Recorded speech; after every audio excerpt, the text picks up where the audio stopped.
Captain Eric Morgan stood on the bridge of the Defiance, his eyes fixed on the view screen. The alien ship hung in space like a shining jewel, its hull gleaming with strange lights. After years of searching the stars, humanity had finally found what it was looking for, proof they were not alone. "Open a channel," Eric ordered, his voice steady despite his racing heart. This was the moment that would change human history forever. Lieutenant Alan Pierce tapped at his console. "Channel open, sir." The screen flickered, and for the first time, humans looked upon the face of an alien species. The creature had skin so thin it was almost see-through. Blue and green fluids moved through tubes beneath its surface. It had 4 eyes set in a wide face and a mouth that seemed too small for speech. "Greetings," Eric said. "I am Captain Eric Morgan of the Earth Defense Fleet." The alien made clicking sounds and pulses of light came from a device on what might be its chest. After a moment, a mechanical voice spoke in English. "We are the Voraxians. I am called Speaker. We have watched your world for some time." Dr. Samantha Nelson moved closer to the screen. As Earth's best language expert, this was her moment. "We welcome you and wish to learn about your people," she said. President Laura Hawkins had given clear orders. "Make friends, learn what they can teach us, and show that Earth was ready to join the galactic community." The meeting point near Jupiter had been chosen carefully, far enough from Earth to protect it, but close enough to show trust. Over the next few days, the Voraxians and humans talked. Speaker showed great interest in Earth's history, art, and science. They offered to share some of their technology, especially for medicine and energy. Admiral Gregory Stanton, watching from Earth, was pleased. "This is going better than we hoped," he told his staff. "The Voraxian medical scanners alone could save millions of lives." But not everyone felt so good about the new friends. Lieutenant Pierce spent hours studying the Voraxian ships. "Captain, may I speak freely?" he asked Eric one evening. "Always, Alan. What's troubling you?" Pierce pulled up images on his tablet. "These aren't sensor arrays like they told us. They're weapon ports, cleverly hidden." Eric frowned. "Are you sure? I've run every test I can think of." "They're lying about their ships, sir. What else might they be lying about?" Eric took the information to Dr. Nelson, who had been working on her own translation system, not trusting the one provided by the Voraxians. "I've noticed small things too," she admitted. "Words that don't quite match their actions. Nothing I could prove, but—" Eric decided to report to Admiral Stanton, but was shocked by the response. "We cannot risk offending them over what might be a simple misunderstanding," Stanton said firmly. "The United Earth government has already approved the cultural exchange program. The Voraxians will share technology, and we will share our art, literature, and history. This is not open for debate, Captain." As the Defiance escorted the first Voraxian ships toward Earth, Eric watched Speaker greeting a team of excited human scientists. The aliens' 4 eyes seemed to take in everything, missing nothing. "We look forward to learning all about your people," Speaker said. Eric nodded politely, but his hand rested on the weapon at his side. Something deep inside told him that humanity's first step into the galactic community might also be the beginning of its greatest test. "Welcome to our solar system," he said, his smile not reaching his eyes. "We have much to share with each other." Behind him, Lieutenant Pierce continued his scans, quietly gathering evidence that no one yet wanted to see. 6 months passed since the Voraxians arrived. On the surface, things seemed to be going well. The aliens shared medical technology that cured 3 deadly human diseases. They helped improve Earth's power plants. People welcomed them as friends. But in her small office filled with translation notes, Dr. Samantha Nelson couldn't sleep. Something was wrong with the Voraxian language. She played a recording of Speaker addressing the United Nations last week, then compared it with her own translation matrix. "That's not right," she whispered, checking again. Where the official translation talked about sharing knowledge, her system detected words closer to assessing weaknesses. Where Speaker supposedly praised human creativity, Her translation found primitive thinking patterns. Across the country in Seattle, Olivia Wright worked late in her engineering lab. The Voraxian medical scanners she was studying had an odd feature she couldn't explain. When activated near certain materials, they sent out signals that weren't part of the scanning process. Olivia placed one scanner near a piece of military-grade metal she had borrowed for testing. The device hummed, and a new signal pattern appeared on her monitor. She checked it against known frequencies. "That's a mapping signal," she said to the empty room. Her hands shook as she realized what this meant. The scanners were collecting data on Earth's materials and infrastructure. Every hospital, research center, and home that received a scanner was being studied. On the Defiance, now orbiting Earth as part of the Welcome Fleet, Captain Eric Morgan received an encrypted message from Lieutenant Pierce. The officer had been transferred to Jupiter Station after his continued warnings about the Voraxians. The message was simple. Voraxian fleet has doubled. 20 ships hiding behind Moon Callisto. Not on official count. Eric took this information, along with Dr. Nelson's translation concerns, directly to UEG President Laura Hawkins. They met in a secure room beneath the White House. "I understand your concerns, Captain," President Hawkins said after listening carefully. "But look at what we've gained. Their medical technology has saved thousands already." Vice President Kevin Russell spoke up from his seat by the window. "These are serious accusations against friends who have only shown goodwill. Perhaps your people are being too suspicious." "With respect, sir," Dr. Nelson replied, "I believe they're deliberately misleading us with their translations. Their words and actions don't match." "Do you have proof?" Russell demanded. "Something I can take to the Voraxian ambassador that won't destroy our relationship with the first alien species we've ever met." Eric and Samantha exchanged glances. Their evidence was concerning but not conclusive. "Give us time to gather more information," Eric said. "You have 1 week," President Hawkins decided. "But be discreet." That week passed quickly. Lieutenant Pierce, working now with military intelligence officer Maya Rodriguez, sent drones to monitor the growing Voraxian fleet. Meanwhile, Dr. Nelson focused on a particular speech the Voraxians had requested to give at the United Nations. The day of the speech arrived. The Voraxian cultural attaché named Nexus stood before world leaders, his translucent skin glowing under the lights. "People of Earth," he began as the translation came through everyone's earpieces, "your species has shown remarkable adaptability and spirit. We are honored by your welcome and friendship."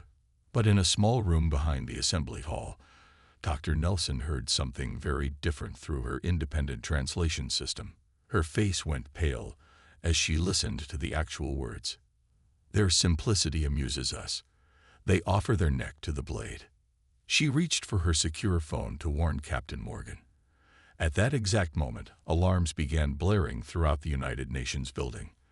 On every screen, reports appeared of Voraxian ships emerging from hiding all across the solar system.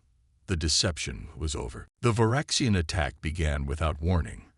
Their ships, hidden throughout the solar system, struck Earth's defenses all at once. The orbital platforms that protected Earth exploded one after another, like fireworks in the night sky. Captain Eric Morgan watched the destruction from the Defiance. His ship was docked at the lunar repair station when the attack started, which saved them from the first wave. "Get us battle ready now," he ordered his crew. "All weapons online." On the main screen, a Voraxian broadcast played on all channels. Speaker, once the face of friendship, now spoke with open mockery. "Humans of Earth, your primitive species has served its purpose. Your resources now belong to a worthy civilization. Your strategic position in this sector is too valuable to leave in such weak hands." The message continued, listing all the ways humans were inferior, too emotional, too divided, too slow to adapt. All the things the Voraxians had once praised about humanity, they now used as reasons for conquest. In Seattle, Olivia Wright felt the building shake as Voraxian ships bombed the nearby military base. Alarms blared as smoke filled the research lab. everyone to the lower levels. She shouted to her fellow scientists. Olivia had suspected something like this might happen. She had studied the Voraxian technology enough to know their weaknesses. That knowledge might help humanity fight back. As they reached the underground tunnels beneath the city, Olivia saw Voraxian dropships landing in the distance. Alien soldiers with weapons that glowed green moved through the streets. "We need to reach the resistance point," she told the group of survivors. "Follow me." Deep beneath the Rocky Mountains, President Laura Hawkins was rushed into a hardened bunker. Reports of attacks came in from every major city. Millions were already dead. "Madam President, we need to activate Protocol Lazarus," said her military advisor. She nodded grimly.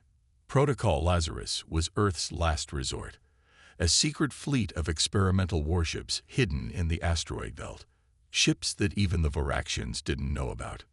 "Send the coded signal," she ordered, "and prepare our remaining forces for ground defense." Vice President Kevin Russell sat alone in a side room, his head in his hands. He had been the strongest supporter of the Voraxian alliance. Now he knew he had helped bring this destruction. "Madam President," he said when he finally joined the others, "I need to make this right. I have a plan that might help our forces in North America." His plan was simple but deadly. He would approach the Voraxian command center that had been established in Washington, D.C., offering to surrender valuable information. But he would be carrying a powerful bomb, a matter-antimatter device small enough to hide but strong enough to destroy several city blocks. "It's suicide," President Hawkins said quietly. "Yes," Russell agreed, "but it might buy us time." On the Defiance, now moving away from the moon, Captain Morgan received a message from Lieutenant Pierce. He and Officer Rodriguez had survived and were setting up a hidden observation post using space debris as cover. "We'll monitor their movements and send you data," Pierce promised. "They think they've won already. That's their first mistake." As the Voraxian ships took up positions around Earth, they continued broadcasting their victory. They showed images of humans running from their weapons, of cities burning, of alien troops rounding up survivors. Between these scenes, the Voraxians added commentary about human weakness and inferiority. They mocked humanity's brief resistance and celebrated their easy conquest. But they had made a serious error. They thought humanity would accept defeat. They were wrong. 3 months after the Voraxian attack, Earth had changed completely. Alien ships patrolled the skies. Strange buildings rose where human cities once stood. The invaders set up processing centers where they sorted humans, some for work camps, others for study in their labs. But humanity had not given up. Behind the distant planet Neptune, Captain Eric Morgan gathered what remained of Earth's space fleet. The damaged Defiance floated alongside 5 smaller warships and dozens of civilian vessels that had been turned into fighting ships. They used Neptune's strong magnetic field to hide from Voraxian scanners. "Status report," Eric said as he entered the bridge of the Defiance. "Repairs at 87%, Captain," replied his engineer. "We've adapted some Voraxian tech to our shields, but weapons are still at half power." The most important ship in their small fleet was the Vengeance, commanded by Captain Diane Foster. It was the only ship from Protocol Lazarus that had managed to reach them. Its advanced weapons and shields gave the humans hope they might stand a chance. "We can't hide forever," Captain Foster told Eric during their daily meeting. "Sooner or later, they'll find us." "I know," Eric agreed, "but we need more intelligence before we make our move." Down on Earth, that intelligence was being gathered by brave resistance fighters. In what was once Buenos Aires, Dr. Samantha Nelson worked in a hidden basement. Her team had captured a Voraxian communication device, and she had made an important discovery. "These aren't their main forces," she told her resistance cell. "The Voraxians are just a scouting group for a much larger empire. They need Earth for 2 things, our resources and our bodies." "Our bodies?" asked one of the fighters. "Yes, there's something about humans they want to study. We can survive certain space conditions that kill them." They want to learn why. Across the world in Seattle, Olivia Wright led a different resistance group. They moved through underground tunnels, avoiding Voraxian patrols. In 3 months, they had become experts at striking quickly and disappearing. Today, Olivia examined a device they had stolen from a Voraxian lab. Her partner, Jack Calloway, stood guard by the door. "I think I found something," she said after hours of work. "The Voraxians have a weakness. Their hearing is different from ours. A specific ultrasonic frequency causes them pain." Jack smiled. That could be useful. Before they could celebrate, alarms sounded. Voraxian soldiers had found their hideout. "Take the research and go," Jack said, grabbing his weapon. "I'll hold them off." Olivia knew what this meant, but there was no time to argue. She gathered her notes and the device. "I won't waste this," she promised. Jack nodded. "Make them regret coming to Earth." In orbit around Earth, Lieutenant Alan Pierce and Officer Maya Rodriguez worked from their observation post, disguised as space junk. For months, they had been tracking Voraxian ship movements and communications. "They have a pattern," Maya said, pointing to her screen. "Their ships all receive orders from the main command vessel. If we could disrupt that." Alan nodded. "That's the weakness we've been looking for. The Voraxians rely too much on central control." They carefully recorded this information to send to Captain Morgan at the next secure transmission window. Meanwhile, on the hidden fleet, Dr. Paul Warren led a team of engineers working day and night. They had captured several Voraxian scout ships and were studying the alien technology. "I think we've done it," Paul told Captain Morgan, showing him a modified shield generator. "This can withstand their main weapons, not forever, but long enough to matter in a fight."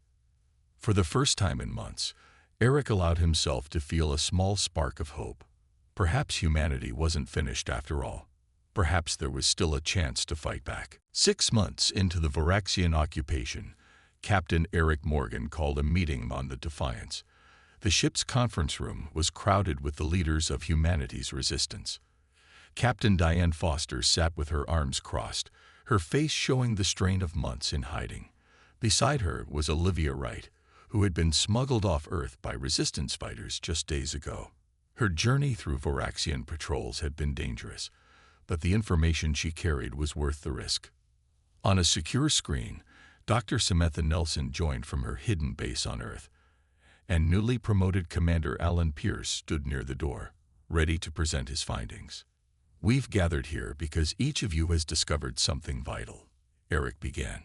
"Together, these pieces might give us a chance to fight back." Olivia went first, explaining the Voraxian weakness to ultrasonic frequencies she had discovered. "The sound must be precisely 27.4 kHz. It doesn't kill them, but it causes extreme pain and confusion." Dr. Nelson nodded on the screen. "That matches what we've learned from their communications. Their hearing evolved on a world with different atmospheric pressure. And we've identified their command structure vulnerabilities," added Commander Pierce. "They rely on constant signals from their flagship to coordinate. Without those signals, their fleet would fall into disarray." Captain Morgan looked around the room. "Then I believe we have the beginnings of a plan. A 3-phase attack I'm calling Operation Retribution." He outlined his thinking. First, resistance cells on Earth would use Olivia's ultrasonic discovery to attack Voraxian command centers worldwide at the same time. Second, Commander Pierce would lead a small team to infiltrate the Voraxian flagship in Earth orbit and upload a virus created by Dr. Warren to disrupt their coordination. Finally, the hidden fleet would emerge to engage the confused enemy forces. "It's risky," Captain Foster said, studying the plan. "But it might work. The element of surprise is our only advantage."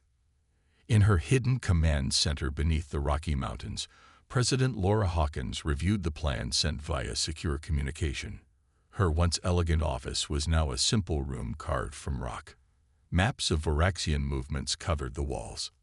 "The odds aren't good," her advisor warned. "What choice do we have?"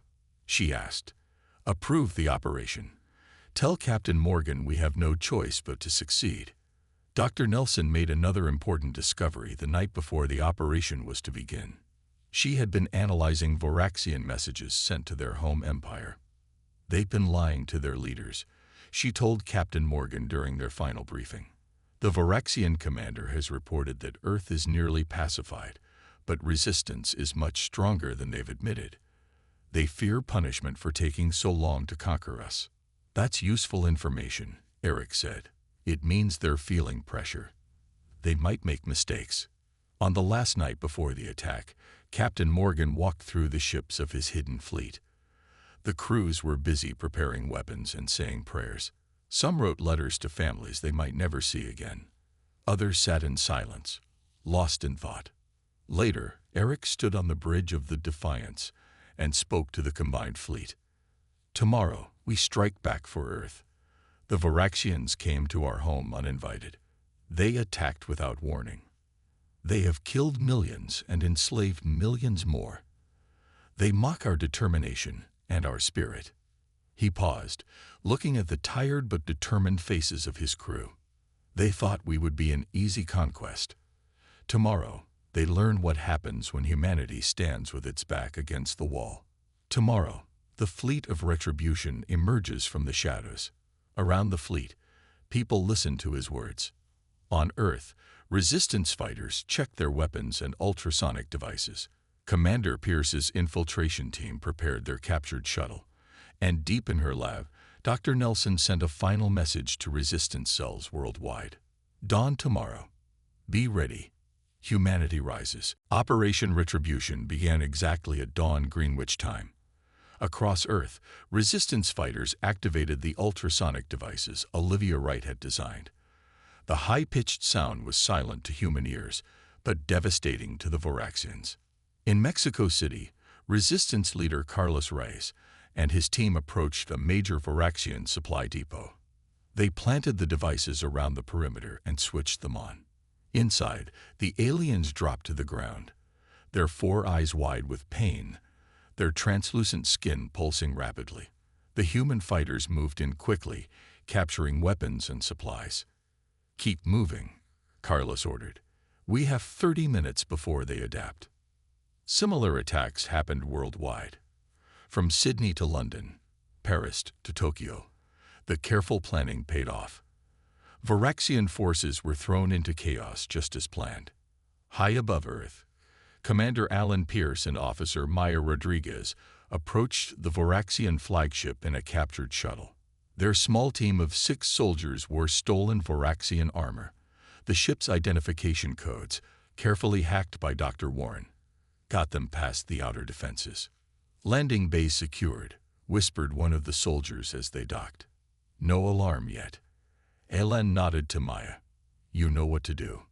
Maya led 4 soldiers in one direction, creating a firefight that drew attention away from the main goal. Alan and the remaining soldier headed toward the central communication node.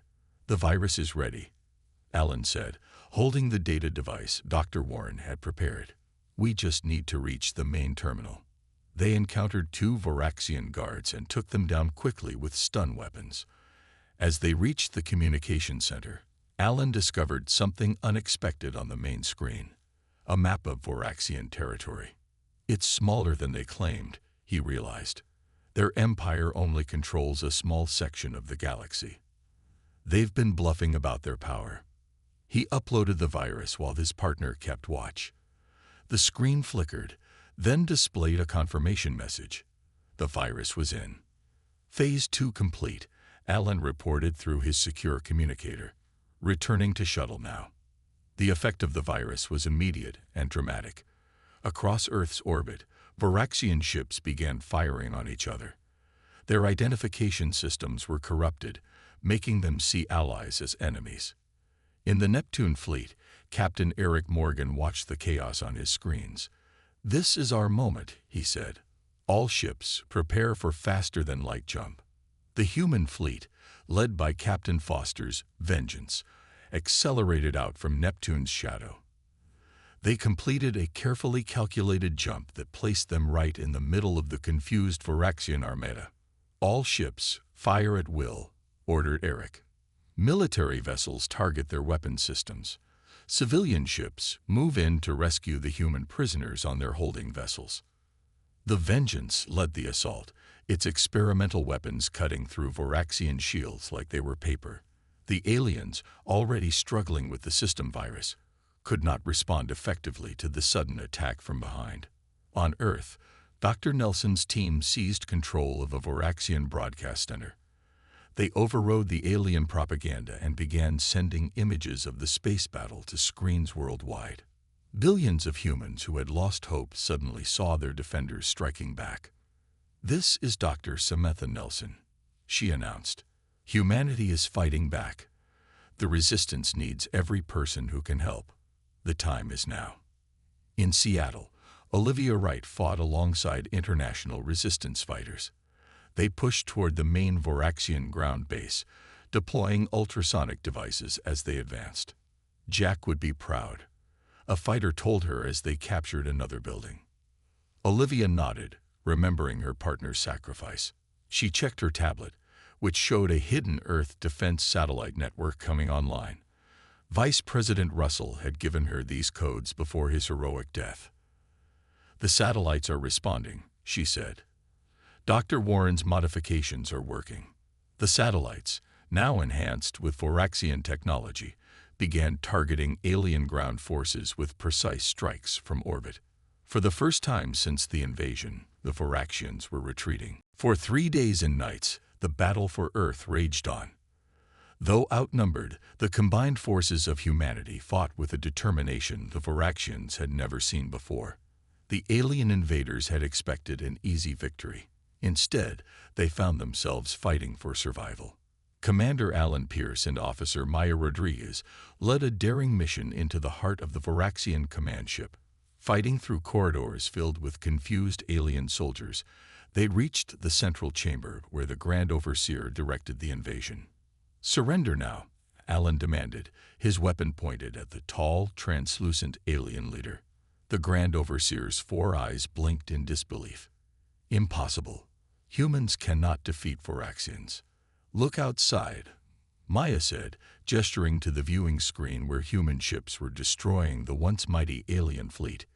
"Your invasion is over." Meanwhile, on Earth, cities were being liberated one by one.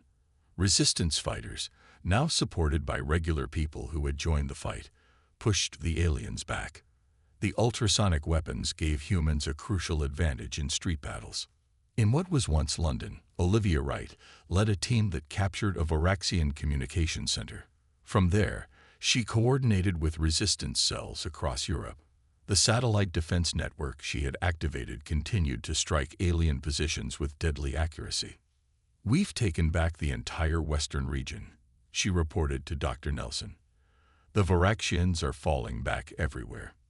In the skies above Earth, Captain Eric Morgan's Defiance joined with Captain Diane Foster's Vengeance for the final push against the remaining Voraxian stronghold in orbit. Though damaged in the fighting, both ships still packed enough firepower to finish the job. "Together on my mark," Eric ordered. 3, 2, 1. Fire. The combined blast tore through the Voraxian shield generators. With their defenses down, the alien commander opened a channel. "We offer surrender," the alien voice said. "Allow us to lead your system." Eric exchanged looks with Captain Foster on the split screen. They had lost many good people in this fight. It would be easy to refuse and destroy the remaining enemy. President Laura Hawkins joined the communication from her command center, now moved to a liberated Washington, D.C. "Captain Morgan, this is your call. You've led this fight from the beginning." Eric thought for a long moment, then made his decision. "You came to our home uninvited. You killed our people without reason.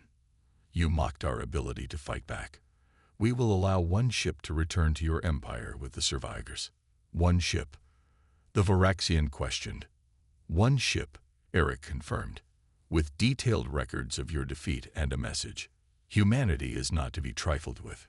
Any future attack will be met with the full force of human determination." In the days that followed, Earth began to rebuild. Cities damaged in the fighting were slowly repaired. Families separated by the invasion were reunited. The knowledge gained from Voraxian technology helped speed the recovery. Dr. Samantha Nelson led international teams developing better translation systems for future encounters with alien species. Olivia Wright headed a new agency adapting alien technology for Earth's benefit and defense. 1 month after the final battle, Captain Eric Morgan stood on the observation deck of the repaired Defiance, watching Earth grow larger in the viewscreen as they returned from a patrol. Captain Foster joined him. "Have you heard?" she asked. "Our deep space probes show the Voraxian Empire has started building defenses along their borders." "Against us?" Eric asked, surprised. Foster nodded. "They fear human expansion now. The hunters have become the hunted." Eric watched his home planet, beautiful and blue, turning peacefully in space. "They came looking for an easy victory," he said quietly. "They found instead a species that refuses to surrender. They mocked humanity," Foster agreed. Then the fleet of Retribution came. As Earth's new United Defense Fleet assembled in orbit, a message spread through the stars. Humanity had taken its place among the galactic powers, not as conquerors, but as defenders of their hard-won freedom. A people never to be underestimated again.